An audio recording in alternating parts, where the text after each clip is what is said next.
நண்பர்களுக்கு வணக்கம். நான் உங்கள் இமானுவேல். iQOO 15 அடுத்து லான்ச் ஆக போகுது. iQOO 13 already last year launch ஆன அவங்களுடைய பிளாக்ஷிப் மொபைல் போன் சொல்லலாம். இப்போ iQOO 13ல இருந்து நிறைய பேர் iQOO 15க்கு அப்கிரேட் ஆகலாமா, iQOO 15க்கு உடனே அப்கிரேட் ஆகிற அளவுக்கு அது அவ்வளோ ஒர்த்தான ஒரு மொபைல் போனான்னு கேட்குறீங்க. அது தொடர்பாக தான் சில இன்ஃபர்மேஷனை இந்த வீடியோவில் நான் உங்க கூட டிஸ்கஸ் செய்து கொள்ள போறேன். முதல்ல வருஷம் மொபைல் போனை அப்கிரேட் பண்ணணுமான்னு கேட்டீங்கன்னா அதுவே ஒரு சப்ஜெக்டிவான விஷயம்னு சொல்லலாம். நம்ம பிடிச்சி போய் தான் ஒரு மொபைல் போனை பர்ச்சேஸ் பண்றோம். அதை உடனே அடுத்த வருஷம் மாத்தணுமா அப்படிங்கறத நீங்க கொஞ்சம் யோசிச்சுக்கோங்க. பெர்ஃபார்மன்ஸ்ங்கிறது மாறிக்கொண்டே தான் இருக்கும். இப்ப பெர்ஃபார்மன்ஸ் சென்ட்ரிக்கா நீங்க பாத்தீங்கன்னாக்கா பெர்ஃபார்மன்ஸ் வைஸ் 8 இலைட்டோட ஒப்பிடும்போது 8 இலைட் Gen 5 ரொம்ப பவர்ஃபுல்லான SoC தான். GPU அளவுலேயே பாத்தீங்கன்னா 50 to 60% இம்ப்ரூவ்மெண்ட் இருக்கும் அப்படிங்கிற மாதிரியான ஒரு எக்ஸ்பெக்டேஷன் இருக்கு. அதாவது ரியல் வேர்ல்டுல அது வரும்போது இன்னுமே பெட்டரா பெர்ஃபார்ம் பண்றதுக்கான சாத்தியக்கூறுகள் இருக்கு அப்படிங்கிற மாதிரி நிறைய பேர் அவங்களுடைய கருத்துக்களை முன்வைக்கிறாங்க. ஏன்னா 8 இலைட் Gen 5க்கு அப்படி ஒரு ஹைப் இருக்குன்னு சொல்லலாம். ஹைப்புங்கிறத விட இப்ப இருக்கக்கூடிய அந்த மொபைல் போன் SoCஸ்லயே ரொம்ப பவர்ஃபுல்லான ஒரு SoCயா இந்த 8 இலைட் Gen 5 தான் இருக்க போகுது. iQOO மட்டுமே இந்த 8 இலைட் Gen 5 வச்சு மொபைல் போன்ஸ் லான்ச் பண்ண போறது கிடையாது. Xiaomi லான்ச் பண்ண போறாங்க. அது மட்டும் இல்லாம OnePlus சைடுல இருந்து மொபைல் போன் வரும். வேற சில பிராண்ட்ஸும் பாத்தீங்கன்னாக்கா இந்த 8 இலைட் Gen 5 யூஸ் பண்ணி அவங்க பங்குக்கு மொபைல் போன்ஸ் லான்ச் பண்ணிட்டு தான் இருப்பாங்க. பட் iQOO மொபைல் போனுக்கு என்ன ஒரு அட்வான்டேஜ் இருக்குனாக்கா இவங்க போன் லான்ச் பண்ண ஆரம்பிச்ச காலத்துல இருந்தே இவங்க அவங்கள ஒரு கேமிங் சென்ட்ரிக்கான ஒரு மொபைல் போனா தான் வெளியே காட்டிக்கிட்டு இருக்காங்க. இப்பதான் சமீப காலத்துல கொஞ்சம் அந்த மொபைல் போன் கேமராஸுக்கும் அதிக இம்பார்ட்டன்ஸ் கொடுக்க ஆரம்பிச்சாங்க. சோ கேமிங் சென்ட்ரிக்கா நீங்க யோசிச்சீங்கன்னா இப்ப இருக்கக்கூடிய எல்லா அட்வான்ஸ்டான கேமையும் நம்மளால 8 இலைட்டை வச்சு விளையாண்டுக்க முடியும்.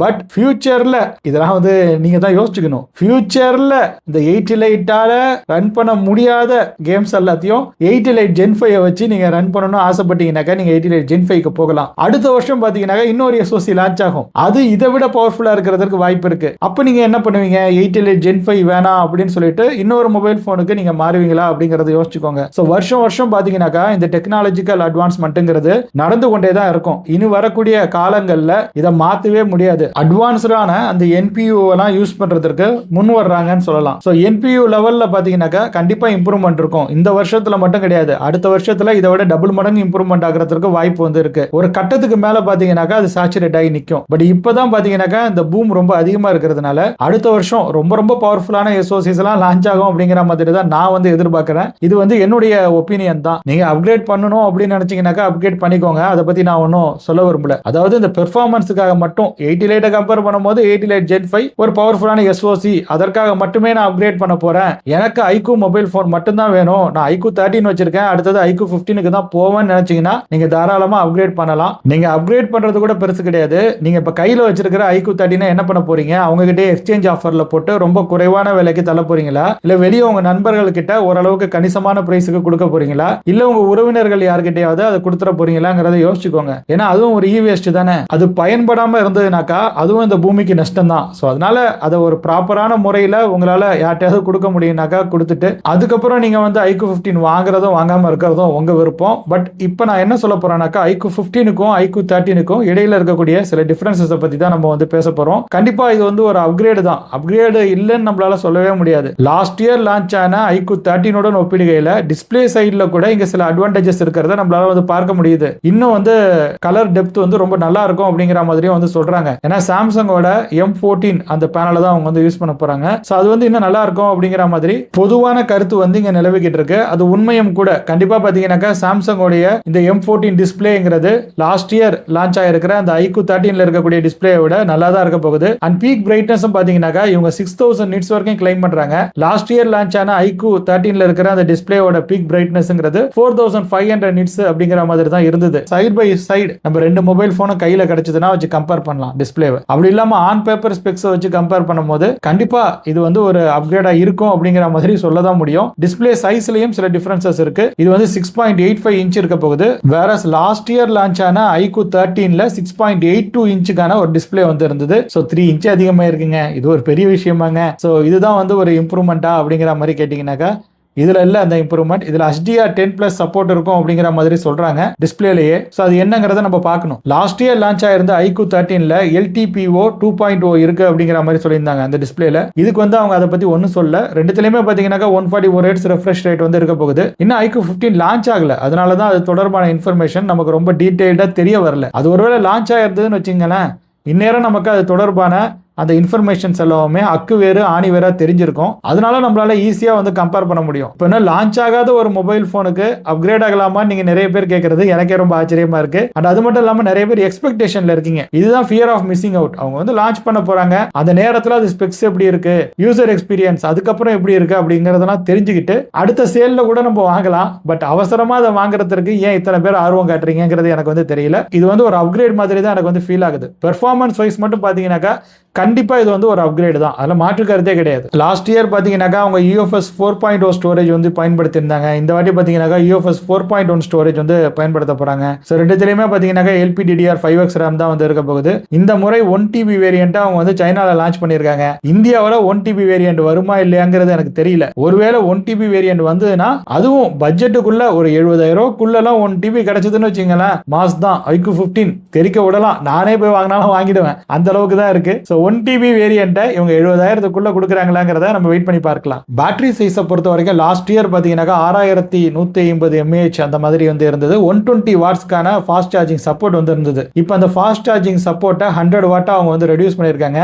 ஆமா, 120 வாட்டா இருந்தப்போ மட்டும் நம்ம என்னமோ அதை பயங்கரமா பயன்படுத்தி கிழிச்ச மாதிரி தான். 120 வாட்ல நம்ம சார்ஜ் பண்ணா என்ன, 100 வாட்ல சார்ஜ் பண்ணா என்ன, எல்லாம் ஒன்று தான். பட் இங்கே பேட்டரி சைஸை வந்து இம்ப்ரூவ் பண்ணி கொடுத்துருக்காங்க. பேட்டரி கெப்பாசிட்டி இங்கே 7000 mAh இருக்கு. ஸோ 7000 mAhங்கும் போது இது வந்து ஓகே தான். அதாவது கம்பேரிட்டிவா நமக்கு பேட்டரி பெர்ஃபார்மன்ஸ் நல்லா இருக்கும் அப்படிங்கிற மாதிரி நம்பலாம். பட் 8 Lite Gen 5 பத்தி மட்டும் தான் எனக்கு ஒரு டவுட் ஓடிக்கிட்டே இருக்கு. இது வந்து ரியல் வேர்ல்டுல எப்படி வந்து பெர்ஃபார்ம் பண்ண போகுது? கண்டிப்பா ஆன் பேப்பர் ஸ்பெக்ஸை பொறுத்த வரைக்கும் நம்ம எந்த SoC கூட கம்பேர் பண்ணாலும் இதுதான் பவர்ஃபுல் அப்படிங்கிறது தெல்ல தெளிவா தெரிஞ்சு. ஆனா ரியல் வேர்ல்டுல இது ஒரு மொபைல் போன்ல உள்ளடக்கம் செய்யும் பொழுது அதுல வந்து இருக்கக்கூடிய அந்த கூலிங் மெக்கானிசத்தெல்லாம் எடுத்துக்கிட்டு இது எந்த அளவுக்கு ஆப்டிமைஸ்டா செயல்படுதுங்கிறத நம்ம வெயிட் பண்ணி தான் பார்க்கணும். பட் ஐக்கூவை பொறுத்த வரைக்கும் அவங்க வேப்பர் சேம்பர் கூலிங் மாதிரியான விஷயங்கள் எல்லாம் ரொம்பவே கான்சென்ட்ரேட் பண்ணுவாங்க. இப்பயே எனக்கு கிடைச்ச இன்ஃபர்மேஷன் என்னன்னாக்கா ஆல்மோஸ்ட் 14,000 மில்லிமீட்டர் ஸ்கொயர் வேப்பர் சேம்பரை வந்து அதில் வந்து உள்ள வச்சிருப்பாங்க அப்படிங்கிற மாதிரி தான் சொன்னாங்க. ஹீட்டிங் இஷ்யூஸை முடிஞ்ச வரைக்கும் கண்ட்ரோல் பண்றதுக்கு ஐக்கூ வந்து கண்டிப்பா ட்ரை பண்ணியிருப்பாங்க அப்படிங்கிற மாதிரி நான் உறுதியாகவே நம்புறேன். அப்புறம் நிறைய பேர் கேட்டிருந்தது இதுதான்,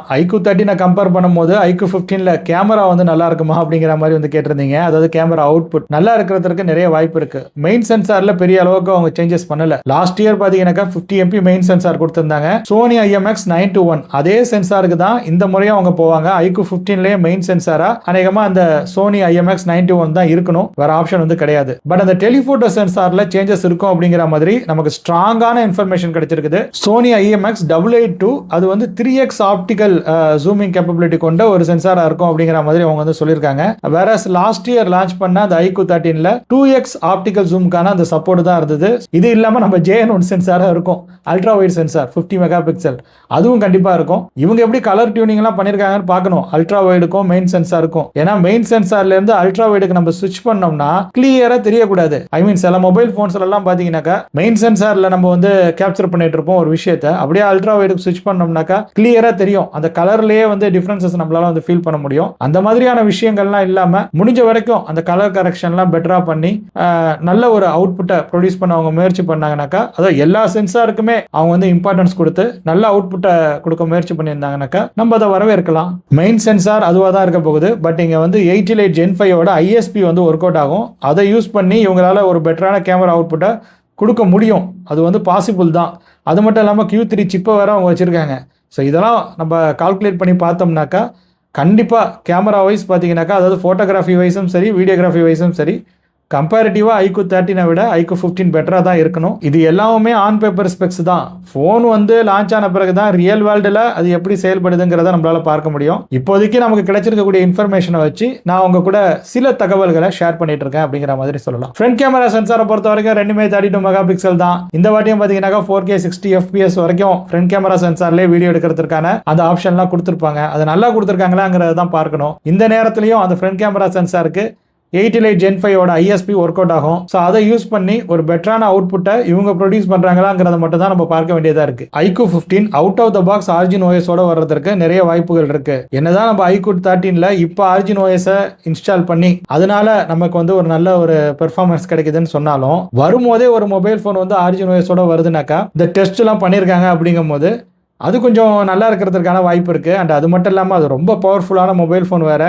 கம்பேரிட்டிவாக. ஸோ அதனால் வந்து ரொம்பவே நல்லா இருக்கும் அப்படிங்கிற மாதிரி நம்ம நம்பிக்கையோட காத்திருக்கலாம். இவை தவிர்த்து சாஃப்ட்வேர் அப்டேட் வைஸும் பார்த்தீங்கன்னாக்கா 4 வருஷம் ஆண்ட்ராய்டு அப்டேட் தருவோம் அப்படிங்கிற மாதிரி ப்ராமிஸ் பண்ணியிருக்காங்க போல. 5 வருஷம் செக்யூரிட்டி பேட்ச் தருவாங்கன்னு நினைக்கிறேன். பட் சில நேரங்களில் அப்டேட்டில் ஏதாவது பக்கை கொடுத்து இல்லை நல்லா இருக்கிற அந்த கேமரா அவுட்புட்டையும் சொதப்பி விட்டாங்கன்னு வச்சிங்களேன், அது ரொம்ப வருத்தமாக இருக்கும். iQOO 15 கண்டிப்பாக ஒரு அப்கிரேட் தான். பட் iQOO 13 வச்சிருக்கிறவங்க அப்கிரேட் ஆகி iQOO 15க்கு போகணுமா அப்படிங்கிற மாதிரி கேட்டிங்கனாக்கா வேணான்னு தான் நான் வந்து சொல்லுவேன். iQOO 13 நீங்கள் வச்சிருக்கீங்கனாக்கா அடுத்தது iQOO 16 இல்லை iQOO 17 நியூமராலஜி பிரகாரம் எந்த நம்பர் உங்களுக்கு ராசியோ அந்த நம்பரில் தான் அவங்க மொபைல் ஃபோன் லான்ச் பண்ண போகிறாங்க. 14 எங்கே காணும் அப்படிங்கிற மாதிரிலாம் நம்ம கேட்க முடியாது. இந்த மாதிரி தான் சைனாவில் நிறைய மொபைல் ஃபோன் பிராண்ட் நடுவில் நம்பர் வந்து விட்டுருவாங்க. என்னுடைய ஒப்பீனியனுங்கிறது லாஸ்ட் இயர் ஆசைப்பட்டு ஒரு ஃப்ளாக்ஷிப் மொபைல் ஃபோனை வாங்கியிருப்போம். அடுத்த வருஷம் அதை விட ஹையர் ஸ்பெக்ஸ் கிடைக்குதுங்கிறதுக்காக உடனே அந்த ஃபோனை எக்ஸ்சேஞ்ச் போட்டுட்டு புது ஃபோனுக்கு மாறணும் அப்படிங்கிற மாதிரியான ஒரு விஷயத்த நான் என்றைக்குமே ஊக்குவிக்க மாட்டேன். ஏன்னா அடுத்த வருஷமும் இதை விட நல்ல ஸ்பெக்ஸில் தான் அந்த மொபைல் ஃபோன் லான்ச் ஆக போகுது. ஸோ அதனால் யோசிச்சுக்கோங்க. பறக்கணும் அப்படிங்கிற மாதிரியான ஒரு வெறி சில பேருக்கு இருக்கும். நானே நிறைய பேர்ட்ட பார்த்துருக்கேன். இதுதாங்க அட்வான்ஸ்டு ஃபீச்சர்ஸு, இந்த மாதிரி தாங்க வச்சுருக்கணும் அப்படிங்கிற ஒரு நபராக நீங்கள் இருக்கும் போது நீங்கள் வந்து அப்கிரேட் பண்ணலாம். அண்ட் வெளியே 8 Lite Gen 5 என் மொபைல் ஃபோனில் இருக்குதுன்னு நீங்கள் பெருமையாக சொல்லிக்கணும்னு நினச்சிங்கன்னா நீங்கள் வந்து அப்கிரேட் பண்ணலாம். மற்றபடி பார்த்தீங்கன்னாக்கா ஒரு நார்மல் யூஸருக்கு இது ஒரு பெரிய அப்கிரேடாக தோணாது. அவ்வளோதான் இந்த வீடியோவை பொறுத்த வரைக்கும். அப்கிரேட் பண்ணுறதும் பண்ணாமல் இருக்கிறதும் உங்களுடைய விருப்பம். அதில் நான் தலையிட மாட்டேன். என்ன ஏதுன்னு யோசித்து அதுக்கப்புறம் உங்களுடைய முடிவை எடுங்க. அந்த முடிவு எடுத்தீங்கன்னாக்கா அதில் தீர்க்கமாக இருங்க. அது மட்டும் தான் நான் சொல்லக்கூடிய விஷயமாக இருக்கிறது. இந்த காணொலி உங்களுக்கு பயனுள்ள வகையில் அமைந்திருக்கும் அப்படிங்கிற மாதிரி நான் உறுதியாகவே நம்புகிறேன். உங்களுடைய ஒப்பீனியன் என்ன? நீங்கள் யாராவது iQOO 13 எக்ஸ்சேஞ்ச் கொடுத்துட்டு iQOO 15 வாங்கலாம் அப்படிங்கிற மாதிரியான ஒரு ஐடியாவில் இருக்கீங்களா? இல்லை அந்த மாதிரியான ஒரு நிலைப்பாடை எடுக்கிறது சரின்னு உங்களுக்கு தோணுதா? இல்லை இதெல்லாம் வந்து ஒரு சரியான போக்கு கிடையாது, இன்னும் 2-3 வருஷம் மொபைல் ஃபோனை யூஸ் பண்ணிட்டு அதுக்கப்புறம் நம்ம வந்து எக்ஸ்சேஞ்சில் போட்டுட்டு இல்லை வேற ஒரு ஃப்ளாக்ஷிப் மொபைல் ஃபோனை வாங்கலாம் அப்படிங்கிற மாதிரி நீங்கள் நினைக்கிறீங்களா? உங்களுடைய கருத்து என்னவோ அதை கருத்துரை பகுதியில் மறக்காமல் நீங்கள் எங்கள் கூட பகிர்ந்து கொள்ளுங்க. இன்னொரு காணொலியில் உங்கள் அனைவரையும் சந்திக்கிறேன். இந்த காணொலி உங்களுக்கு பிடிச்சிருந்ததுன்னா இந்த மாதிரியான காணொலிகள் அடுத்து வரக்கூடிய நாட்களிலும் உங்களுக்கு வேணும்னு நீங்கள் நினச்சிங்கன்னா நீங்கள் இந்த வீடியோவை லைக் செய்து கொள்ளுங்கள். உங்கள் நண்பர்களுடன் பகிர்ந்து கொண்டு ஷேர் செய்து கொள்ளுங்கள். மறக்காமல் நமது இமானுவேல் எக்ஸ்ப்ளோர்ஸ் யூடியூப் பக்கத்துக்கு சப்ஸ்கிரைப் செய்து வைத்துக்கொண்டு பக்கத்தில் இருக்கக்கூடிய அந்த பெல் பட்டனை கிளிக் செஞ்சு அதில் ஆல் எனேபிள் என்கிற ஆப்ஷனையும் நீங்கள் செலக்ட் செஞ்சு வச்சுக்கோங்க. வேறு பல இன்ட்ரெஸ்டிங்கான இன்ஃபர்மேஷன்ஸோட அடுத்தடுத்த வீடியோஸில் உங்கள் அனைவரையும் சந்திக்கிறேன். அதுவரையில் உங்களிடமிருந்து விடைபெற்றுக் கொள்வது உங்கள் இமானுவேல். நன்றி, வணக்கம்.